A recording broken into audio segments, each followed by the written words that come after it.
Okay, Assalamualaikum.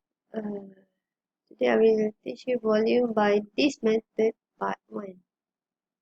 Okay, so soalan pertama, find the coordinate of P, point P and Q. Ini saya tak payah ajar lah. Simple je.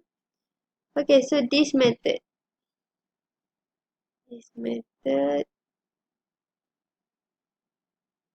Okay, this method ni, konsep dia sama seperti Washer method. Okay. So, rumus pun kita guna yang sama. Cuma tinggal lagi, dia tidak ada yang belakang. Belakang ni tak ada. Itu adalah this method. Kalau Washer method, yang belakang ni ada. Tapi this method, kita guna yang bahagian ini sahaja. Okay. Okay, so ni dah rumus dia. Yang ni tak ada. Sama dekat ada seperti X, ada seperti Y. So, find the volume of the solid generate when shaded region is revolved about the line Y equal to 7. So, Y equal to 7 adalah selari dengan paksi X. Bila selari dengan paksi X, maka kena guna term X. So, this dengan washer sama konsep dia, maka condition dia sama lah. Kalau washer itu, kalau selari dengan paksi X, guna X kan. Sama lah dengan this. Kalau putaran tu selari dengan paksi X, maka kita kena guna term X. Kita guna yang ni lah. Okay. Okay, so kita tulis balik kat sini lah. So, volume sama dengan sekarang nak sebutkan X kan. So, ni kita dah cari dah P dan Q. So, kita cuma tengok pada koordinat X sahaja. 3 dan negatif 3. So, tulislah kat sini.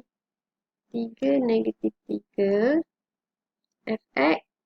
Ini kena lukis lah. So, dia berputar pada ni. So, ini macam cermin lah ni.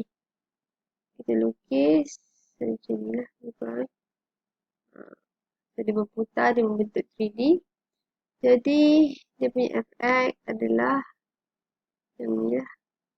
16 tolak X kuasa 2. 16 tolak X kuasa 2 tolak K. K dia adalah 7. Kuasa 2 dx. Sama dengan 3 negatif 3. 9. Yes. 9 tolak X kuasa 2 dx. Sama dengan 3 negatif 3. Kembangkan.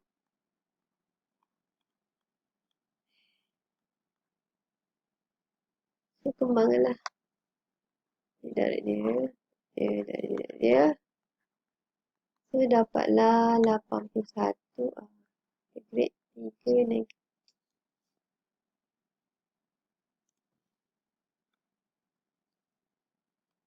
Okay, integrate 3 negatif 3, 81 tolak 18X. Yes, tambah X kuasa 4.